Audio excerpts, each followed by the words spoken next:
Mesdames et messieurs, bonsoir et bienvenue à cette émission de On s'en parle. Elle troque la pagaie pour la plume. Vous pouvez suivre les traces de la louve des rivières grâce à son livre Destination Nord-Ouest de Montréal à Winnipeg, 100 jours de rivières et de portage. Alors, mesdames et messieurs, c'est une de mes préférées. Je reçois beaucoup de monde, mais seulement que des fois, on s'attache un petit peu plus parce que ça fait à quelques occasions que je la reçois. C'est vraiment une de mes préférées. Elle est tellement sympathique en plus de ça. Mesdames et messieurs de Rouyn-Noranda, Madame Diane Moreau. Madame Moreau, bonsoir. Bonsoir, Gaby. Ça me fait plaisir d'être avec toi ce soir. C'est réciproque. Soyez sans inquiétude. Madame Moreau, on a parlé dans une émission subséquente on avait parlé de votre voyage de Montréal à Winnipeg. Mais avec le livre, parce que ça, c'est le livre de votre voyage. Oui. Puis avec le livre Destination Nord-Ouest, là, on va aller beaucoup plus en profondeur. Parce que c'est tellement intéressant. En passant, là, ne vous gênez pas. Si vous voulez lire quelque chose de fantastique, il se lit très, très, très bien. Puis vous allez voir que ce n'était pas un voyage, ce n'était pas le grand luxe. Et loin de là, on se reportait 200 ans en arrière. Non, on ne faisait pas dans la dentelle. On ne fait pas dans la dentelle. Absolument pas. Puis même si je n'étais pas là, vous pouvez vous fier à Mme Moreau, c'est la stricte vérité. En commençant, Mme Moreau, moi, j'aimerais que vous nous parliez de la préface de M. Georges Hébert Germain, qui était le parrain de Destination Nord-Ouest, qui vous a écrit une préface extraordinaire. Oui, c'est ça. J'étais très, très chanceuse parce que c'est sûr qu'il était là avec nous sporadiquement dans le voyage, parce que c'était notre parrain. Donc, on a eu la chance d'avoir des bonnes discussions et puis je pense qu'il y a eu un attachement mutuel. Et quand, j'ai commencé à écrire sans que le travail soit fini, je lui avais envoyé en disant, écoute, peut-être ce serait le fun si tu pouvais faire la préface. Puis très généreusement, comme on le connaît, parce que c'est un homme très, très généreux, il a dit, certainement, Diane, fais ce que tu as à faire, puis ensuite de ça, moi, je vais te faire une belle préface. Puis effectivement, je me sens très, très privilégiée d'avoir les mots de Georges Hébert Germain dans mon... C'est tout un écrivain, ce monsieur Germain, là. Absolument. J'ai beaucoup de questions. On va y aller en rafale. C'est sûr qu'il y en a que ça va être des réponses vont être un petit peu plus longues, oui, parce que si on veut couvrir vraiment toute la question, d'autres que ça va se répondre assez vite. J'en ai beaucoup. J'espère qu'on va vous le temps, au moins d'en faire plus que le 3/4. Que représente pour vous la forêt, Madame Moreau? La forêt, pour moi, c'est la liberté. Puis dans mes conférences, je dis à ceux qui veulent l'entendre, aux enfants ou même aux adultes, que la forêt, elle est guérisseuse. La nature, elle fait partie de nous. Donc, quand on prend le temps de se mettre à son rythme, elle devient une guérisseuse. Donc, c'est pour ça que moi, je dis que c'est la liberté. Quand je ne vais pas bien, tout ça, c'est sûr que... ma façon c'est ça, de faire du ménage ou de mettre des choses en place dans ma tête, c'est d'aller vraiment en forêt, quelques jours, quelques heures, mais... Et c'est vrai ce que vous dites, parce que moi, j'ai un chalet, je suis en forêt aussi, puis quand je veux vraiment faire le vide, là, je m'en vais au chalet, puis... C'est le rythme, hein? Et surtout à ce temps-ci, là, la nature... Mais je pense qu'à tout moment, l'hiver... Que ce soit l'hiver, exactement. C'est l'hiver, là, les petites mésanges qui sont là, qui viennent nous manger dans les mains. C'est ça. Je pense qu'à chaque saison, c'est bon de se retrouver... Chaque saison apporte sa joie. Moi, là, si je vous demandais, qu'est-ce que vous pensez de la destruction forestière? Là, il y a des mines qui s'installent partout. Il y a des herbicides de plus en plus présents. En fin de compte, qu'est-ce que vous pensez de la nature aujourd'hui, la forêt? C'est sûr que c'est très, très inquiétant. Mais moi, je ne sais pas, je suis une éternelle optimiste. Donc, je me dis tout le temps, si on fait des actions, puis ne serait-ce que des petites actions à chaque jour, là, c'est la conscience, hein? C'est la conscience collective qu'il faut développer. Exactement, oui. Donc, puis, il y a du monde qui dit « Ah, ouais, mais ça, ce geste-là, c'est pas important, tu sais, ça change rien. » C'est pas vrai, c'est pas vrai. C'est au niveau de la conscience. Donc, si à chaque jour, on fait une nouvelle action, tu sais, on composte, on retourne à la terre ce qui vient de la terre, tu sais, on ne peut pas faire autrement que de montrer aux générations qui suivent que c'est important, que notre nature est importante. Donc, tu sais, je crois, puis c'est évident qu'on a des mines, c'est inquiétant. Tu sais, le plan Nord, tout ça, c'est inquiétant en se disant, est-ce qu'on va juste aller chercher les ressources? La Romaine, entre autres, on est Ah oui, tu sais, l'île d'Anticosti qu'on parle, tu sais, Mm. c'est très inquiétant, mais en même temps, il faut faire confiance parce que si on s'en va tout le temps dans le négatif, c'est sûr qu'on n'est pas efficace. C'est ça, Moi, je dirais exactement. qu'on est plus proactif quand on se dit, écoute, non, c'est pas vrai, on va y arriver. Puis c'est vrai on a fait des grosses bêtises. On pensait que l'eau, c'était éternel et que c'était inépuisable. C'est pas vrai. Les rivières, tu sais, ils deviennent polluées parce C'est qu'on ça. fait pas attention. Mais moi, je pense qu'il faut travailler collectivement puis dire oui, ça va arriver, puis rester alerte et rester allumé sur ce qu'on Exactement. peut faire individuellement. Parlez-nous, Madame Moreau, de Destination Nord-Ouest. C'était une expédition. C'était votre première grande expédition? C'était la première grande expédition, oui, oui. C'était 3 mois, OK, en canot d'écorce sur 3 provinces. Donc, c'est sûr. Puis c'est là que j'ai vraiment, comme on dirait, pogné la piqûre parce que je suis retournée en disant, il faut que j'aille le voir. On a refait des expéditions vraiment de la même façon avec les équipements de l'époque. Ce qu'on fait, c'est qu'on va dans l'histoire, on regarde des routes historiques, OK? Des routes d'eau qui, à l'époque, étaient empruntées par nos ancêtres, par les Autochtones, par les voyageurs, par la traite des fourrures, tout ça. Puis c'est eux qui ont ouvert le pays, hein. Faut C'est pas ça. se le cacher. C'est par la traite des fourrures, puis par l'aide des Autochtones qui étaient Voilà. sur place, ceux qui disaient, non, gars, vous passez par ce chemin-là, ça va vous mener plus loin, puis vous allez avoir moins de portage, tout ça. Fait que c'était vraiment ça qui a fait que le pays s'est développé là, du nord au sud, de l'est à l'ouest. Donc, nous, ce qu'on fait, on est une petite gang, là, on est un noyau de 3, mais il y a toujours des gens qui se greffent avec nous. On part avec les canots d'écorce, avec les vêtements d'époque, les équipements, encore pas d'insecticides, pas rien, là. Vraiment comme il y a 200, Tout ce 300 qu'il y avait ans. il y a 200 ans. Exactement. Tout Ou tout ce simplement. qu'il n'y avait pas. Pour nous. Exactement. Pour nous. Mais C'est c'est bien ça. dit, oui. Tout ce qu'il n'y avait Mais pas. donc, c'est ça.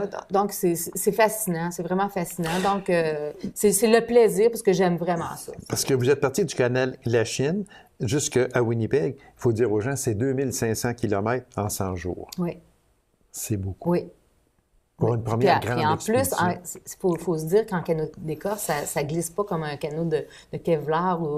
Donc, c'est sûr que ça a ses limites. C'est extraordinaire parce que c'est comme vivant.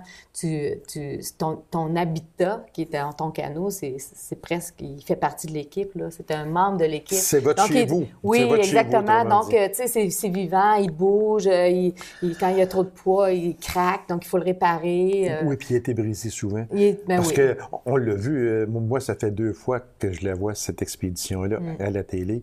Puis, Ah oui. réellement, c'est... Oui. Le découragement. En 100 jours, on ne peut pas toujours être optimiste. Ah non, non, non, non, non, c'est sûr qu'il y a des matins, là, tu sais, des petits matins pluvieux, là, puis ça fait 2 jours, 3 jours qu'il pleut, là, puis là, le matin, 4h30 du matin, là, tu lèves ta bâche parce qu'on n'a pas de tente, donc on fait juste ouvrir notre bâche, là, cirée.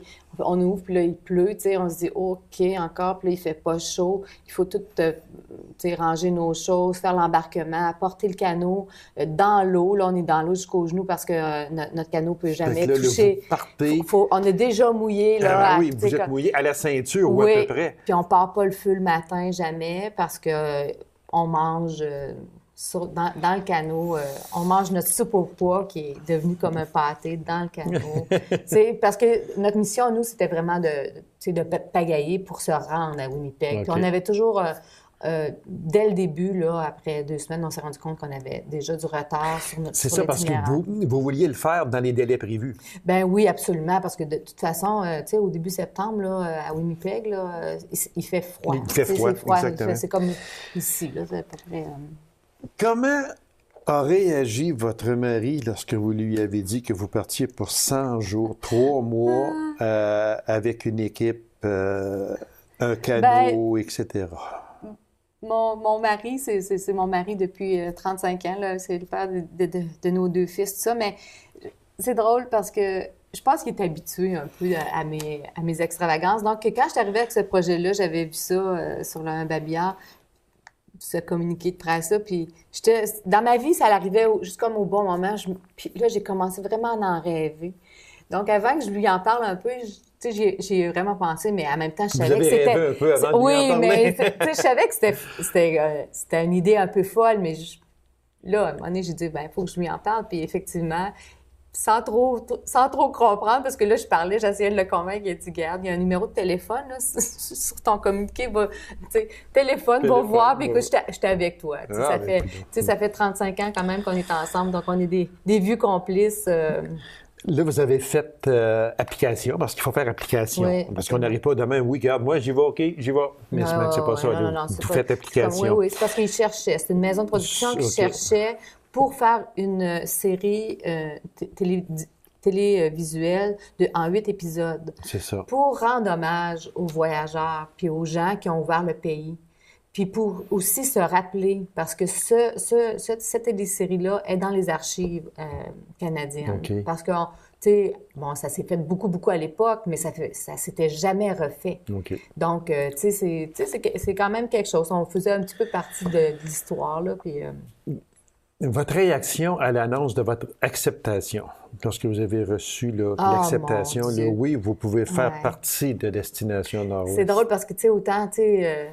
quand on en rêve, puis on le prépare, puis tout ça. Puis là, tu sais, vraiment, là, moi, je voulais y aller. Là, c'était comme une obsession. Je lisais là, sur la traite des fourrures, je lisais sur les voyageurs, je lisais sur les Autochtones pendant l'attente, là, après avoir envoyé mon CV, tout ça. Mais c'est sûr qu'au moment où quelqu'un de téléphone disait « OK, t'es vraiment choisi, t'embarques-tu, là? » Oh, mon Dieu, là, c'est sûr que là, le cœur te débat, tu dis « OK, est-ce que je peux prendre une journée, je vous rappelle. » Tout à coup, tu dis « OK, là, c'est vrai, là. » Là, c'est vrai. Là, c'est vrai, là, c'est plus juste un rêve, là. Tu sais, je dis « oui », là, puis j'embarque. Donc, c'est sûr que j'ai dit « OK, je te réponds d'ici 24 heures. » Puis là, j'en ai reparlé tout de suite à mon chum, mais j'étais tellement énervée, là, tellement énervée. Puis après 1 heure, mon chum m'a dit « Regarde, Diane, si tu y vas pas, c'est sûr que tu vas tellement t'en vouloir, là. C'est sûr que c'est une grosse affaire. Mais je te fais confiance, puis... Fait que, écoute, après 1 heure, j'avais retéléphoné en disant « OK, j'embarque. » C'était correct. 3 filles, 6 gars. Comment étaient divisées les tâches lors de ce périple-là?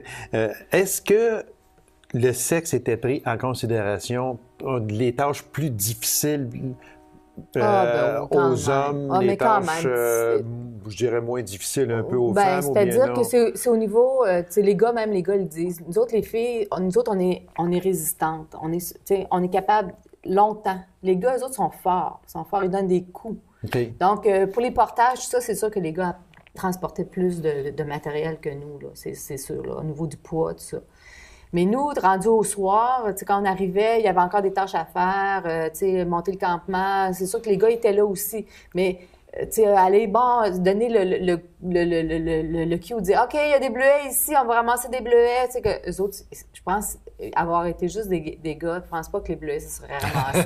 Donc, tu sais, c'est ça. Je pense que ça fait un bel équilibre, d'avoir les deux. Et c'était important de faire un équilibre aussi mon Dieu, oui. Puis dans les tâches entre puis, les filles je pense, et puis les gars, c'est sûr qu'au début, même que moi, j'étais la plus âgée, donc c'est sûr qu'il y a peut-être eu des regards, au début, puis je me disais, il va falloir que je leur prouve que je suis une fille de bois, puis que je suis capable de tenir ma place et être très utile dans une équipe. T'sais. Vu que vous étiez la plus âgée du groupe, chez les femmes, est-ce qu'on vous a pris plus, j'aime pas le mot pitié, là, pas ça, mais est-ce qu'on a fait plus attention à vous? Est-ce que votre état de grand-mère, est-ce que vous avez été obligé de prouver votre efficacité à ce moment-là? Oui, c'est sûr. Oui. Ça, je prouvais, mais moi, c'était pas mon mandat. J'avais pas dans la tête de leur prouver. Je me disais qu'à chaque jour, il était pour voir qu'à un moment donné, que j'étais forte dans la forêt, que j'étais capable de tenir mon... Oui, exactement. Ça, ouais. Okay. C'est sûr que, tu sais, c'est drôle parce que dans le livre, vous allez voir, là, puis même ceux qui ont vu la série, tu sais, j'ai eu une difficulté avec un des coéquipiers, Guillaume. Oui, Mais exactement. lui, au début, là, écoute, puis moi, j'y en veux vraiment pas, là. C'est un jeune homme tu sais, il avait un bac en plein air, puis il connaissait ça, puis là. Mais lui, au début, il faisait ses bâches, il montait des bâches, puis il disait tout le temps, Diane, il y a une place sous ma bâche. Si t'as pas de place, si tu veux venir. Fait qu'il prenait soin de moi, tu sais, il était comme un protecteur. OK. Puis, tu sais, je trouvais ça vraiment, tu sais, je trouvais ça cute, tu sais. C'est sûr que des soirs, quand moi, j'avais pas eu le temps ou d'arranger mes équipements comme il faut pour, tu sais, pour être à l'abri de la pluie s'il pleuvait, tout ça, c'est sûr que, tu sais, j'allais. Fait que, tu sais, c'est long 100 jours, hein. 100 Ben jours, oui, là, dans c'est des ça. conditions difficiles, C'est c'est 3 long. Donc, mois, là. tu sais, il y a des hauts et des bas, comme dans la vie, Oui, dans le quotidien, exactement. tout ça. Donc, tu sais, on a eu des hauts et des bas. Tu sais, les gens ont été... Mais les gens ont été très, très gentils. C'est sûr qu'on donne ce qu'on reçoit, puis on reçoit ce qu'on donne. Donc, tu sais, moi, je voulais pas m'imposer là, mais je voulais juste dire, regarde, je sais que je suis à la bonne place, je suis au bon endroit, puis... tu sais, donc, j'ai dit, au fur et à mesure des jours, ils vont comprendre. Puis je pense que c'est comme ça que ça s'est fait. C'est comme ça aussi. Ouais. On va parler des rôles qui ont été distribués très vitement, là. Le gouvernail, la géographe météorologue, le philosophe conteur, l'historienne, l'artisan, l'éclaireur, j'en ai d'autres, l'infirmier, l'herboriste, le chasseur-pêcheur. Chacun avait son rôle comme Ben, ça. c'était au départ tu sais, quand ils nous avaient identifiés, quand ils nous ont choisis. C'est sûr que c'est pour des raisons. On n'a pas tout compris pourquoi ils nous avaient choisis, nous, plus que d'autres, là. Mais c'est sûr qu'il y avait des profils de gens pour que ça fasse une équipe équilibrée Homogène aussi. le plus Puis, possible.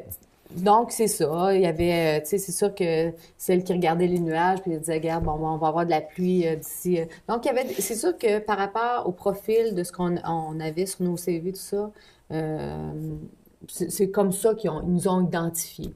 OK. Donc, puis ça se fait. Fait que chacun, autrement dit, comme l'infirmier avait une certaine base. C'est ça que je voulais dire? Mais non, Un peu quand même, un OK. peu quand même, mais tu sais, comme l'infirmier, puis moi qui était celle qui s'occupait des plantes sauvages, là, OK. ben nous, on n'avait pas on n'avait pas d'Advil, là, rien, on n'avait pas rien de moderne. Donc, ce qu'on faisait, c'est qu'il fallait connaître assez les plantes, comme lui, il connaissait les plantes guérisseuses, parce qu'il Ah, est OK. métis. OK. Puis moi, je connaissais les plantes comestibles, aussi guérisseuses, mais tu sais, comestibles pour tu sais, augmenter la vitamine C et tout ça, vu qu'on mangeait de la soupe au pois pendant 100 jours, c'est sûr qu'à un moment donné, on se disait, mais peut-être qu'on n'a pas de fruits, pas de légumes, donc peut-être qu'on va manquer. Donc, on allait dans la forêt, on allait ramasser des racines, on allait ramasser des bouts de cèdre pour faire de la tisane avec le cèdre. Puis, c'est ça qui faisait que... Il y a des questions, des fois, moi, qui m'ont, entre autres une qui m'a été posée, et je vous l'ai posée et je vous la repose. Ils ont sûrement dû être aidés parce qu'il y a eu une équipe de tournage qui, eux autres, peut-être le soir, se faisaient un bon gros steak. Là, OK, puis tout j'aime là, ça. puis- J'aime mais- ça parce que c'est sûr que les gens ils se disent ça se peut pas là. Ça se peut pas qu'ils sont pas allés les aider, qu'ils leur ont pas apporté de la nourriture. Ça se peut pas le 100 jours. Tu sais, on vit pas mais je vous le dis. Puis je vous le dis, je vous le répète, puis sincèrement, eux, ils étaient pas on devait pas leur parler premièrement. Donc quand je dis qu'on partait à 4h30 du matin, on partait à 4h30 du matin, mais eux ils ont de la besogne technique à faire. Ah, Donc, sûrement, ben oui, eux c'est autres, sûr. tu sais, vous êtes dans les studios, vous savez là, comment la technique, c'est important. Donc, eux, ils s'en allaient mieux installés dans les motels, tout ça. Puis, ils allaient faire leur truc de montage, voir les images qu'ils avaient prises durant la journée, tout ça. Puis, ils arrivaient souvent juste à 11 heures. Là. Donc, nous autres, on avait quasiment une journée de fête de 4h30 à 11 heures. Là. Tu sais, je veux dire, c'est 8 heures. Là. Donc, Puis on pouvait pas, quand ils arrivaient, eux autres, ils arrivaient avec le Zodiac, mais on pouvait pas jamais leur parler. Puis au début, on comprenait pas, tu sais, on était un peu insécure, on comprenait pas pourquoi. Mais assez rapidement, quand l'équipe est devenue solide, là, quand on s'est senti qu'on était solide, on les voyait arriver puis on n'était même pas contents, tu sais. OK. Mais c'est ça. Puis c'était le fun parce que ça permettait, en leur parlant pas, en se mêlant pas à eux, ça nous permettait de rester dans notre bulle, Dans vraiment, votre bulle, exactement. de gens, là, de voyageurs, C'est ça. Madame Moreau, comment on fait pour se motiver à se départir de son attirail moderne du du ouais, 20e siècle, ouais, c'est ça. etc. Mais je pense pas qu'on se motive. C'est que quand ça arrive, la veille du départ, quand ils nous donnent tous nos accessoires, même les bobettes de coton, puis, tu sais, vraiment, là, vraiment, t'as plus de coupons, t'as pas de miroir. Tu sais, t'as rien, là. T'as tellement Là, vous rien. venez de tomber 200 ans en Ben arrière. oui, écoute, tout à coup, tu dis, oh, Pella, OK, tu sais, là, puis là, ils te montrent tes mocassins, tu sais, t'es loin de tes bottes de montagne, là, qui te tiennent bien, puis qui sont antidérapantes et, tu sais, qui te tiennent bien la cheville, là.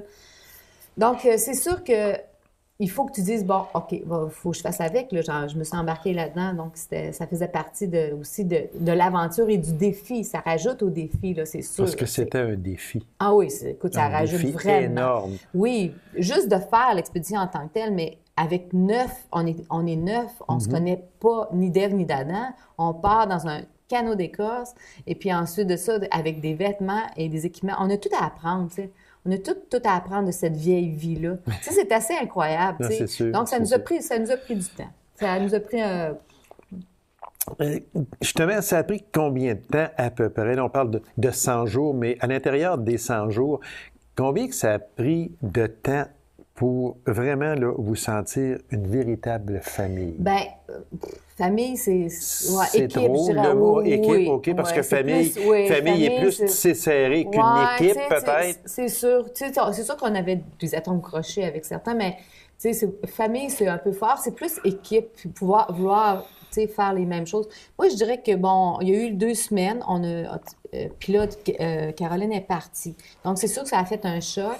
Là, on n'était pas encore une équipe. Là, il y avait une autre qui avait fait la formation avec nous, qui est venue nous rejoindre, Dominique. Donc, c'est sûr que ça a pris, je dirais, un bon 3 semaines. Avant qu'on se sente, là, tu sais, là, que les rôles étaient campés, tu sais... Chacun savait ce qu'il avait oui, à faire. exactement. puis Quand on ça. arrivait le soir sur un campement, tu sais, puis les forces, les faiblesses de chacun. Donc, tu sais, ça a pris un bon 3 semaines. Justement, on va parler du départ de Caroline. C'est un choc pour toute l'équipe. Ouais, ben c'était un choc. C'est sûr qu'on ne souhaitait pas ça parce que, tu sais, à chaque jour, là, on s'efforçait de travailler ensemble. Mais en même temps, on le sentait que, tu sais, là, c'était difficile parce que c'était dans le temps des mouches. Il y avait de la mouche, c'était incroyable. À la fin mai, début juin, là, c'est assez incroyable. Puis elle dormait pas bien la nuit. Tu sais, elle se promenait, puis elle était vraiment comme angoissée. Puis donc, vu qu'elle dormait pas bien, là, tu sais, tout Mais était tout s'en restait interrelié. à ce moment-là. Le lendemain matin, elle pagaillait, elle se blessait, tu sais, elle était rigide. Tu sais, on dit tout le temps, puis ça, c'est extraordinaire. J'ai fait vraiment des expériences. Quand tu es rigide dans ta tête, tu deviens rigide dans ton corps, puis c'est là que tu te blesses. Tu deviens tendu, tu dis, oh, là, on va arriver, mais c'est pas ça. Il faut que tu profites de chaque instant, que tu regardes ce qui est autour de toi, ce que la nature t'offre, ce que la rivière est en train de t'offrir. Sinon, c'est sûr que tu passes pas à travers. Moi, si je vous demandais, qu'est-ce qui s'est passé au cimetière des voyageurs où votre voyage à partir de ce moment-là a pris un autre sens complètement? Oui, parce que pour moi, quand on est allé, premièrement, c'était presque mythique. On est arrivé dans cet endroit-là, là, c'était une grande forêt, il y avait des grands pins, là, puis tout ça. Puis on savait que les voyageurs, c'était au pied d'une chute de l'époque. Et puis, il y avait beaucoup de voyageurs qui étaient inhumés dans ce cimetière-là. Donc, quand on est arrivé là, c'est sûr qu'on l'a fait vraiment très intérieurement et tout ça, c'était un moment assez spirituel, je dirais. OK. En tout cas, moi, je me suis permise de le faire comme ça. Puis, à ce moment-là, j'ai dit, OK, je sais pourquoi maintenant que je le fais, en hommage à ces gens-là, à ces hommes-là, à ces jeunes hommes-là qui arrivaient, de la France ou, des Écossais, tout ça. C'était émotionnel. Ah, c'était, oui, l'émotion. vraiment. Puis là, j'ai dit, OK, moi, je veux vraiment la faire très authentiquement, cette expédition-là. Alors, ça vous a donné un autre... Oui, puis là, j'étais certaine, ça c'est à peu près, je dirais, peut-être un petit peu plus que 2 semaines. OK. Puis là, j'ai dit, je sais que je suis capable de rester dans cette expédition-là. OK. Vous dites, la nature m'a réappris à pleurer d'émotion comme un enfant. C'est parce que vous trouvez que la nature se dégrade? Non, pas dans ce ça. sens-là. Non, pas dans ce sens-là. Je pense C'est dans que quel sens? c'est dans le sens de l'émotion. Tu sais, quand tu arrives devant la beauté, des odeurs, une petite brume du matin, un grand héron qui est là, puis qui s'envole parce qu'il vous entend arriver. Moi, c'est plus dans l'émotion positive. C'est sûr que c'est un ensemble. C'est un ensemble parce que quand on voit, c'est sûr que quand on voit des forêts dévastées, tout ça, par la coupe à blanc, tout ça, c'est sûr que c'est un ensemble.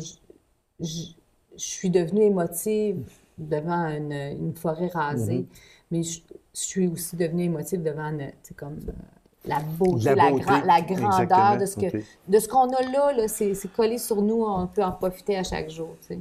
Comment on fait pour connecter sa tête avec son âme dans un pareil voyage?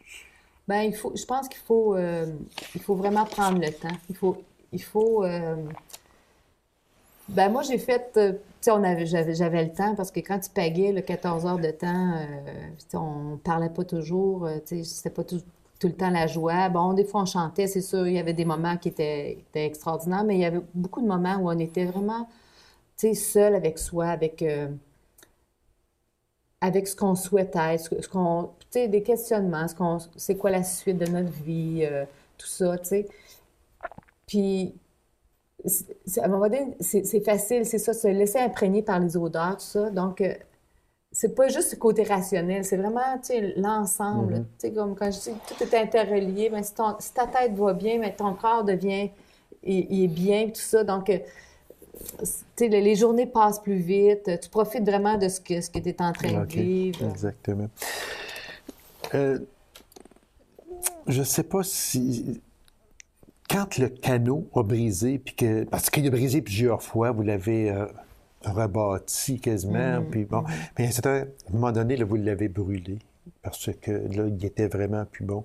Ça, c'est un choc, parce que lui, là, il vous avait emmené jusque-là. Oui, ça faisait 2 mois qu'on était là, vous avez lâché l'écorce pour le synthétique à ce moment-là? Bien, c'est-à-dire qu'il y a eu vraiment un très gros accident. C'est qu'eux, ils nous rapportaient un canot d'écorce pour qu'on puisse aller sur les Grands Lacs. Nous, notre part, c'était d'aller sur les Grands Lacs avec notre canot qui était très, très endommagé. Donc, ce qui est arrivé, c'est que eux, la production, donc les guides, apportaient le canot d'écorce, mais il y a eu un accident à ce moment-là. Pendant qu'ils nous apportaient le canot d'écorce sur la petite rivière des Français, là, à l'embouchure, il s'est coincé, puis le canot a cassé. Donc, ils ont dû... Ça se prend pas. On va pas chercher un canot d'écorce là, sur le coin de la rue, là, chez Sport Expert. Donc, ce qui est arrivé, c'est qu'ils ont dû, assez rapidement, parce que nous, on devait rouler, là. Donc, on devait pagailler puis avancer. Donc, ce qu'ils ont fait pour un petit court temps, je dirais 4-5 jours avant qu'ils retrouvent un autre canot d'écorce, on a dû pagailler dans un canot de fil. Au cours de ces 100 jours-là, Mme Moreau, est-ce qu'il est arrivé à un certain moment donné que peut-être l'espace de d'un court instant que vous vous êtes dit est-ce que je vais revenir de cette expédition-là? Non. Non? Non. La sécurité était quand même... Non, ben, c'est drôle, hein, parce que je l'explique bien dans mon livre. Tu sais, mon livre, c'est plutôt un itinéraire intérieur, vue de l'intérieur. Donc, c'est plus de réflexion. Ça, je trouve que c'est assez particulier parce que quand on est en mode survie, parce que je dirais que c'est vraiment ça, on est en mode survie. Tu sais, quand tu as des vêtements de coton, tout ça... pas de briquet, là, tu dois avoir une pierre à feu. Oui, c'est ça. Puis, il faut vraiment que tous tes accessoires, ton écorce, tout ça, soit très, très, très sec. Là. Tu n'as pas de papier journal pour partir Donc, c'est vraiment en mode survie. Donc, à chaque jour, au moment où tu te lèves, tu le sais que chaque pas que tu dois faire, il doit être sécurisé. Il doit être sécurisé, pensé. Puis exactement, parce que sinon, tu la finis pas, l'expédition. Donc, tu sais, au niveau... non, c'est assez bien fait. Ça, vraiment, on était prudents. Merci beaucoup, Mme Moreau. C'est tout le temps que nous avions. Je vous remercie infiniment. Puis, Destination Nord-Ouest, à lire et à relire. Juste par un oui ou par un non, est-ce que vous avez encore la River Blues? Ben, je l'ai toujours, puis c'est ça qui me ramène à chaque année. Merci beaucoup, Mme Moreau. C'était très intéressant. Merci bien. Alors, mesdames et messieurs, merci d'avoir été là. On se donne rendez-vous à une prochaine émission de On s'en parle. Au revoir et bonne semaine.